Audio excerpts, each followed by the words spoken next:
The Wedding Railway Originals of Thomas and Friends, Episode 69. Henrietta Comes Home.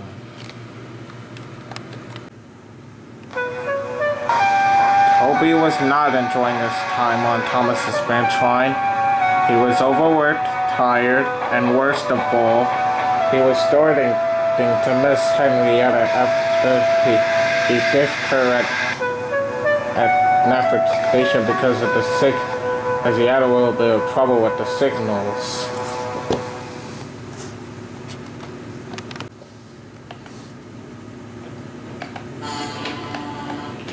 "Cheer up, Toby," said Daisy as she oiled up. "The workload will calm down eventually." "It's not the work that's stressing me out," said Toby. "I'm starting to miss my coach, Henrietta, after what I've done to her."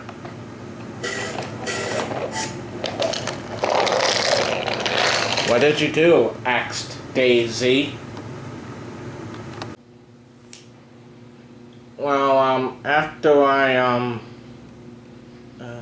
have you heard of what happened when I, accidentally banged into Henrietta because of the signals at Nefford Station?"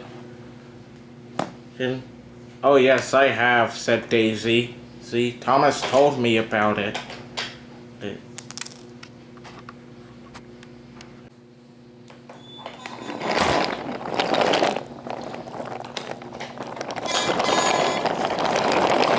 It's gonna take a while after Henrietta comes back from the work, so I fifth her at because of the signals at Nefford Station, said Toby. "Yeah," said Daisy.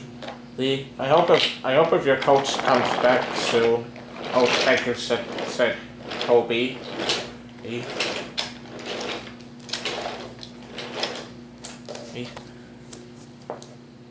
"Oh, I'm afraid it's gonna take a while for Henrietta to come home," said Daisy. You're gonna have to use another coach or a caboose or something to deliver your passengers."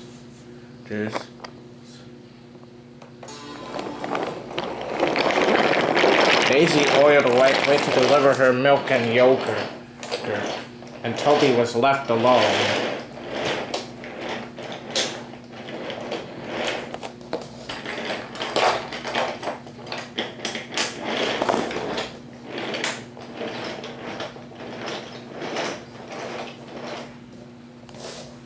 Well, I think Daisy might be right. It will take a while until Henrietta comes back in the work. And I'm gonna have to use another coach or a caboose perhaps. Oh yes, that's a good idea. Yeah. And Toby need a way to deliver his freight train.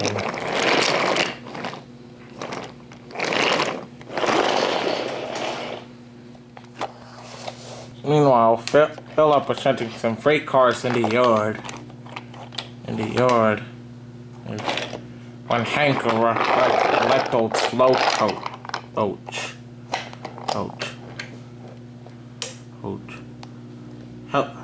"Oh, howdy, Philip," said Hank. "It's been like 8 years. Uh-huh," said Philip. Up. "And also," said Hank, "what are you doing today?"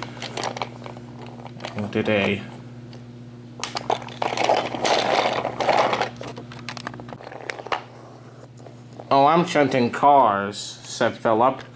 "Those cars over there are for Neville. I also need to fetch a caboose for him."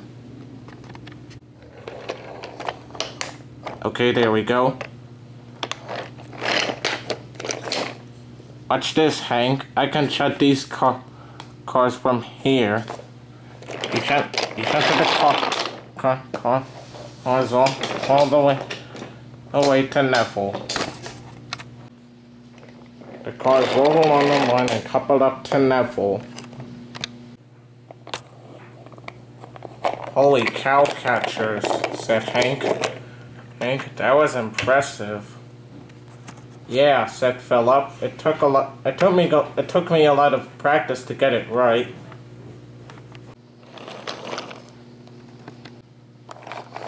Damn bird arrived with rickety.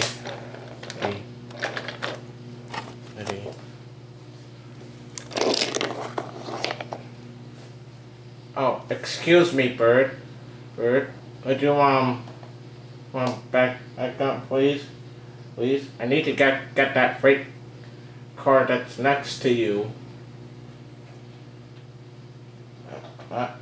I'm afraid you're gonna have to wait for me. I need to pass by, said Bert.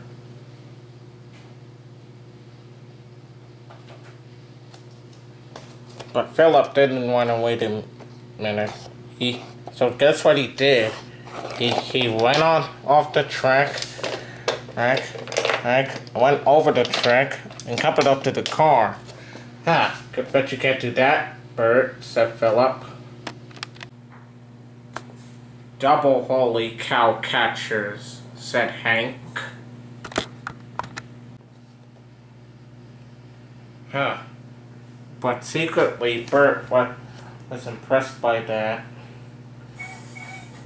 And Bert steamed away to deliver his cars full of ballast.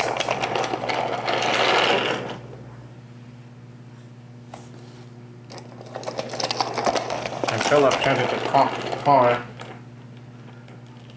cars for the other freight cars. Just then, Toby arrived with the caboose.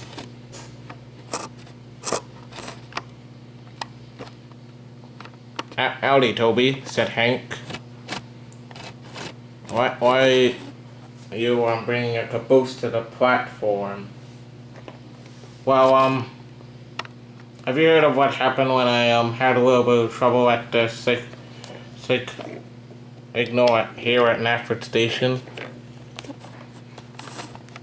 Oh, yes, I have, said Hank.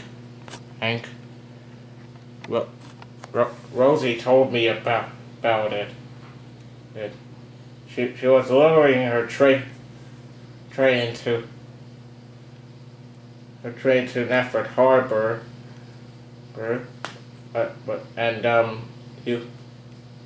She almost ran into you. Yeah, said Toby. That would have been rather nasty. What's this about signals? Asked Philip. Yeah, that's a long story, said Toby. Just then the conductor blew the whistle, and Toby steamed away with his caboose full of passengers.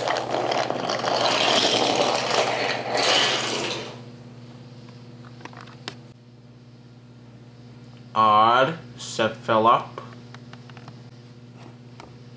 Yeah, that's kind of a bit of a long story, said Hank. And he told Philip about what happened.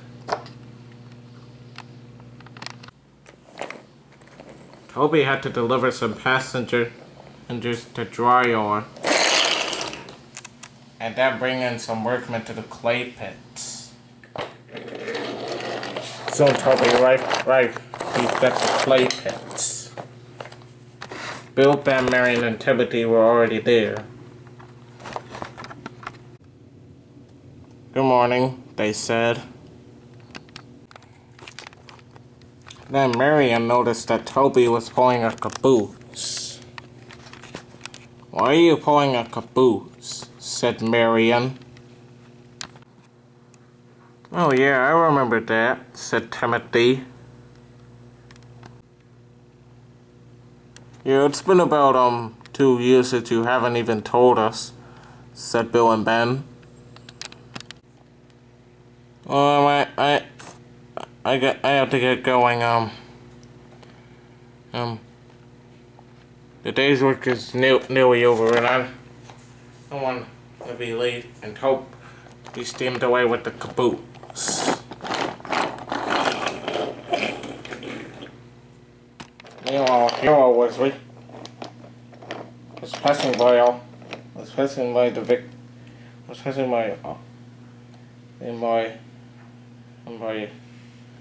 Allsburg Harbor. But the switch was set it in the wrong direction, and Hero's front wheels came off the track. Then Spencer came up to the opposite direction. Spencer applied his brakes, but it was too late. He hit Hero, and Hero came off the track. "Sorry, Hero," said Spencer, and went to go get help. Then James and Edward took Hero to the steamworks.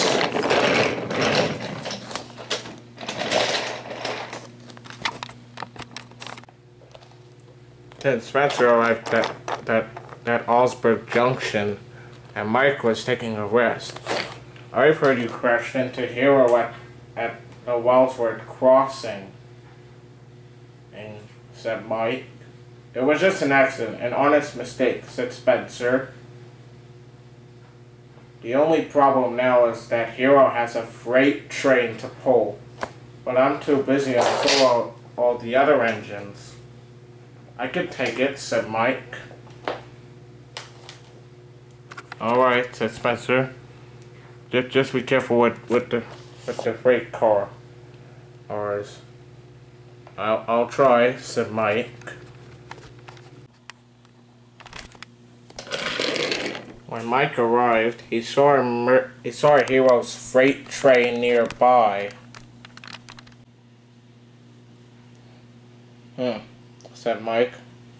"I guess this trade will be much more easier for me." And Mike steamed away, waiting to find the turntable.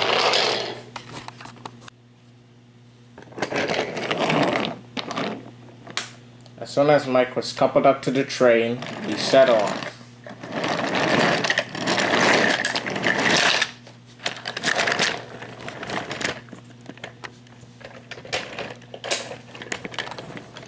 Then Mike went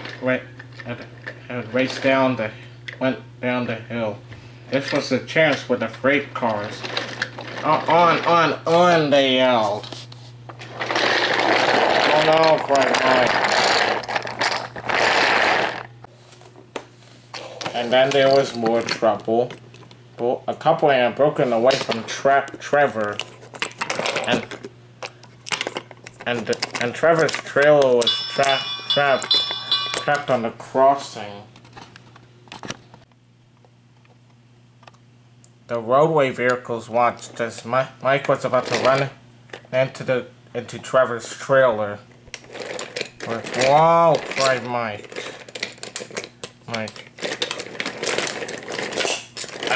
Ow, ow, ow. Whoa, cried the cars.